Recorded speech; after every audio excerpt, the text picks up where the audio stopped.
All right, ladies and gentlemen, we are on our last slideshow of the unit, Unit 9, which is causes of the Civil War. It's early in the morning.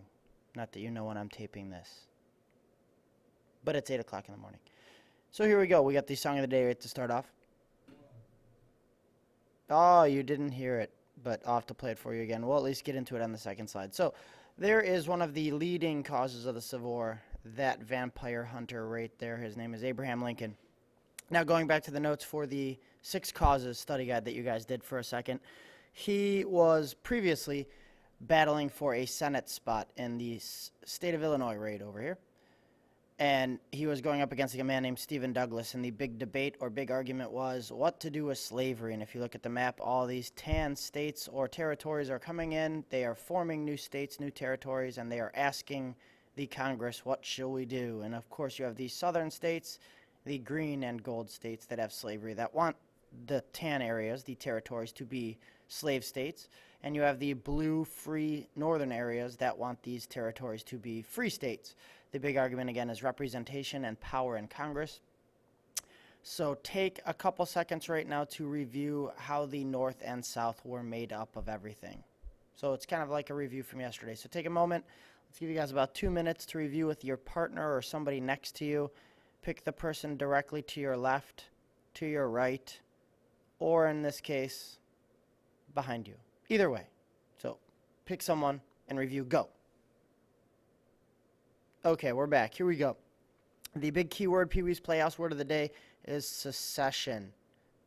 It is not to succeed. It is not to do well. Secession means to break away from a group. And in this case, the southern states, the ones listed right down here in green, those break away, and the ones also in gold, those break away and form their own country called the Confederate States of America. So the southern states, like it says in letter A, leave the Union because they oppose the vampire hunter over here, Abraham Lincoln, being president. And this is a graph, or this is, a little pie chart over here, and you have a nice big electoral college map of 1860 showing who wins which state in the United States for president, the run for presidency. And Abraham Lincoln wins pretty easily.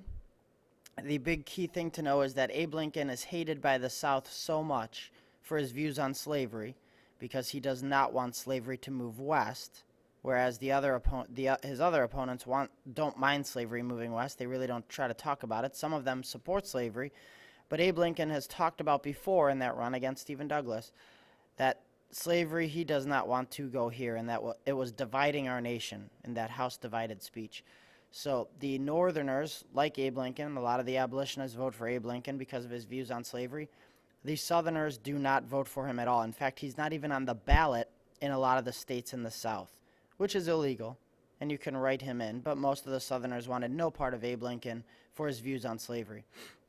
So right away, when Abe Lincoln is elected president in 1860, immediately after, within 1 month, by December 20th, my birthday, hooray, December 20th.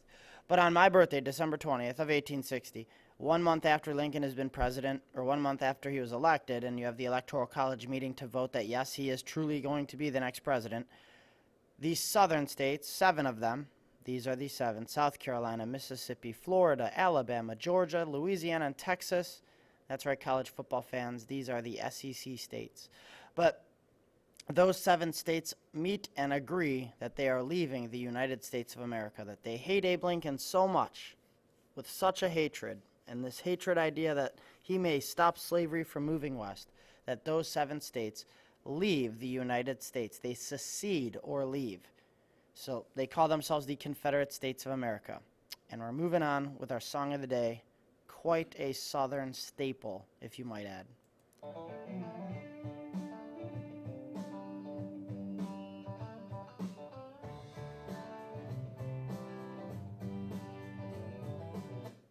Okay, if you haven't guessed it yet, you need to catch up on your classic rock. Little fact about that band, by the way, before I get to who they are, is in 1977, a plane crash killed 3 of their members, and they kind of broke up for 10 years. And they've in the past couple of years gotten back together and still keep touring, but they lost their lead singer in the plane crash. Okay, moving on. You have up here, letter B is the Montgomery Convention. So the 7 states agree to meet. 6 of the 7 of them actually show up. They write a Declaration of Independence, just like we did against the British, and they form a Southern Confederacy. And a confederacy is a group of states working together, almost the same idea as a union, but a group of states working together for what they wanted. And in this case, the South is really pulling for something called states' rights. They wanted the states to be able to have more rights than the big government. This goes back to the Constitutional Convention between the Federalists and the Anti-Federalists. Should the big government have more power or less power? Federalists wanted the big government to have lots of power. They were led by Alexander Hamilton and John Adams. The Anti-Federalist men like James Madison and Thomas Jefferson, those men wanted the states to have more power than the big government. So they argued for a long time over that, and it keeps going all the way till 1860 when the South breaks away, saying that Abe Lincoln was going to take their states' rights away to have and allow slavery. Because again, going back to different things like the Compromise of 1850, the states had decided, or the Congress had decided, that it would be up to the state to vote based on popular sovereignty. And they thought that Abe Lincoln ending slavery in the West or forbidding it in the West would take those states' rights away. So that's truly their big argument as to why they left the United States. So they meet in Montgomery, Alabama, and call for this declaration to be written. The president elected by the southern states is this man right here. His name is Jefferson Davis. He is the president of the Confederate States of America, or CSA. By the time that the president before Abe Lincoln, President Buchanan, when he leaves office in January and Abe Lincoln steps in to take over at the White House, the South, without fighting, has occupied all the forts and the naval yards in the Confederate States of America except for 2. The 2 states are Fort Pickens in Florida and a fort called Fort Sumter in South Carolina. So this is a pretty easy thought to go back to the North and the South discussion the other day. These Southern boys, when they grew up, the rich kids, all went to West Point to learn how to be generals in the Army. The Northern kids all went to Harvard, Yale, and learned how to be business owners. So for the South, without firing a gun or taking over in any kind of way, shape, or form, these Southern boys came back to their states. This was a big thing on pride in the Civil War. You fought for your country, your area, but more importantly, you fought for your state. If you were from Alabama, you carried a flag, an Alabama state flag, as well as the Confederate States flag, which is this one down here, the 3 bars and the 7 stars at the time. You also carried both that country flag and your state flag, but you had pride in your state so much that you came back to fight for them. When this broke out and the southern states formed the Confederacy, you left wherever you were. You know, if you were up in the north training, you left and came down to the south to train with your own soldiers, with boys who were from your area. You fought alongside in your state. You fought alongside your cousins, your uncles, everything. You fought along with those men, shoulder to shoulder. That was your job. You fought for your families, for your homes. That was it. More important than almost the country itself, but you fought for that state.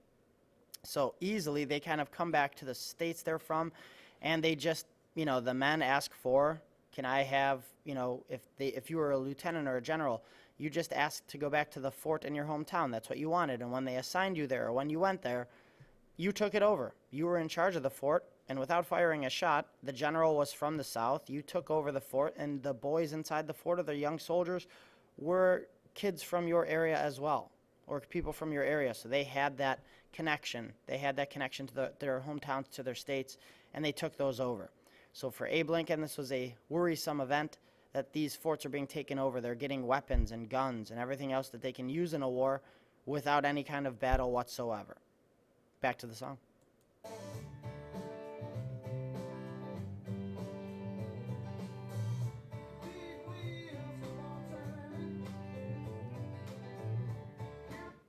Okay, if you don't know the song of the day, that is sad.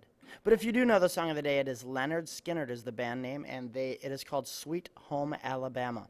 So very popular song, especially for the South. It's like a rallying cry for the southern states. And if you still go to the South today, there's still a little bitterness between this war. But hey, that's okay, because we, the Americans up north, we win.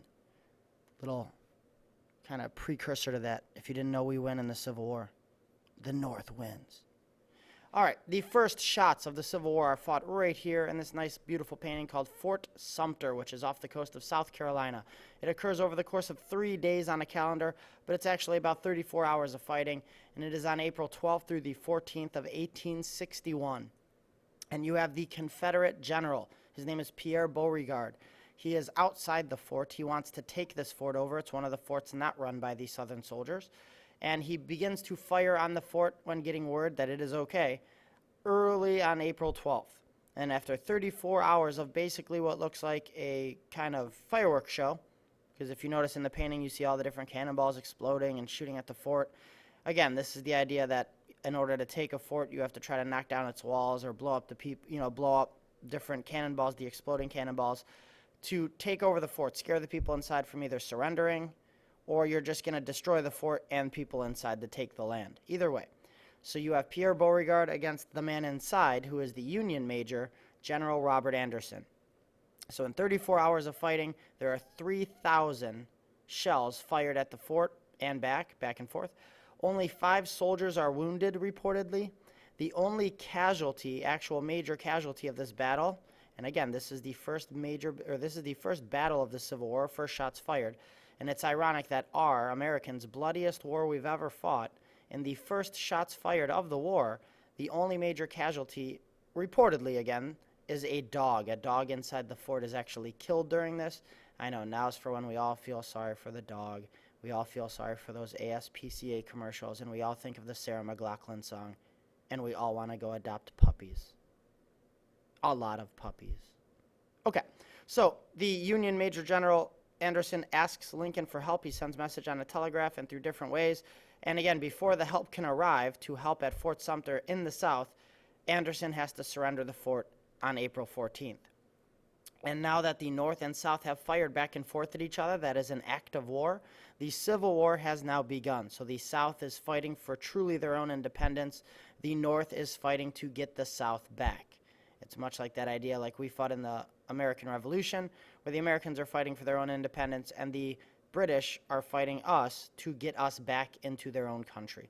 So the battle itself, when the North fires against the South, the battle starts a second wave of secession, or states that want to leave, because they did not believe the North would actually fire on their own American people. And the next 4 states to leave, to bump the total to 11 total Southern states, are Virginia, North Carolina, Tennessee, and Arkansas. And now Abe Lincoln has very much something to worry about.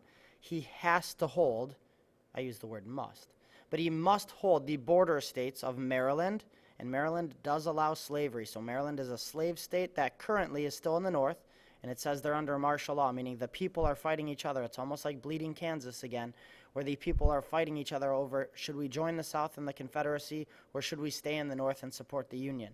You have Kentucky and Missouri also, those 3 states that are called border states, decide to stay in the Union, but there is a lot of arguing, should they leave or should they stay or should they go, because they are slave states. And Lincoln's biggest and most important state of that group, I'll give you a moment to decide which of those 3 it is. It is Maryland. And if you guys know where you're going to go for your 8th grade field trip, we are going to Washington, D.C., which is where Abe Lincoln lived at the time. And now that Virginia is gone, Virginia is part of the South, Abe Lincoln has to hold the state of Maryland. He has to keep Maryland in the North for the simple reason that in between Virginia and Maryland, on a small little chunk of swampland, is the area of Washington, D.C. Lincoln cannot let Maryland go to the South, or else the Southern Confederate States would surround our nation's capital, and that would force Lincoln and Congress to move and form a new capital somewhere else. So that is all for today's notes. That is the first, or those are the first shots of the Civil War fired right there at Fort Sumter. Enjoy your chapter, and hopefully good luck on your upcoming assessments.